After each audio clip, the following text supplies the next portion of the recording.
BNP chairperson Begum Khaleda জিয়ার বিরুদ্ধে দায়ের করা নাইকো দুর্নীতি মামলার রায় আজ। ঢাকার বিশেষ জজ আদালত 4-এর বিচারক রবিউল ইসলাম এই রায় ঘোষণা করবেন। গত 13 ফেব্রুয়ারি আসামিদের আত্মপক্ষ শুনানি, যুক্তিতর্ক উপস্থাপন শেষে রায়ের তারিখ ঠিক করা হয়। এর আগে গত 5 ফেব্রুয়ারি মামলার সাক্ষ্য গ্রহণ শেষ হয়। 68 সাক্ষীর মধ্যে 39 জনের সাক্ষ্য নেন আদালত। 2007 সালের 9 ডিসেম্বর তেজগাঁও থানায় খালেদা জিয়া সহ 11 জনের বিরুদ্ধে মামলা করে দুর্নীতি দমন কমিশন। অভিযোগ করা হয়, ক্ষমতার অপব্যবহার করে 3টি গ্যাস ক্ষেত্র পরিত্যক্ত দেখিয়ে কানাডার কোম্পানি নাইকোর হাতে তুলে দেওয়ার মাধ্যমে আসামিরা রাষ্ট্রে প্রায় 13,777 কোটি টাকার ক্ষতি করেছেন।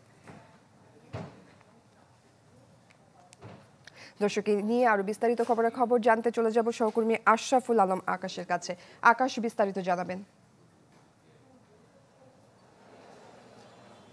মূলত 2007 সালের 9 ডিসেম্বর কানাডিয়ান কোম্পানির নাইকোর সাথে অস্বচ্ছ চুক্তির দায়ে এছাড়া দুর্নীতির অভিযোগে মূলত বলা যায় যে দুদক যে মামলাটি করেছিল, আজকে সেই মামলার রায় ঘোষণা হতে যাচ্ছে অল্প কিছুক্ষণ পরেই।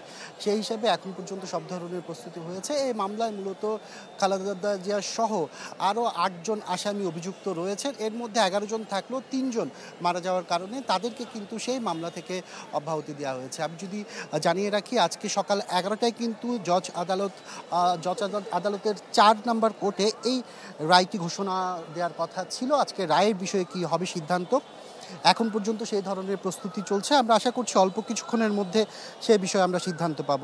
আর যদি বলে রাখি, এই মামলায় অন্যান্য যে আসামিরা আছেন তারা হচ্ছেন তৎকালীন প্রধানমন্ত্রীর মুখ্য সচিব কামাল উদ্দিন সিদ্দিকী, জ্বালানি ও খনিজ সম্পদ মন্ত্রণালয়ের সাবেক ভারপ্রাপ্ত সচিব খন্দকার শহীদুল ইসলাম, সাবেক সিনিয়র সহকারী সচিব CM ইউসুফ হোসাইন, বাপেক্সের সাবেক মহাব্যবস্থাপক মীর মইনুল হক, ব্যবসায়ী গিয়াসউদ্দিন আল মামুন, বাগেরহাটের সাবেক সংসদ সদস্য AHM সেলিম এবং নাইকোর দক্ষিণ এশিয়া বিষয়ক ভাইস প্রেসিডেন্ট কাশেম শরীফ।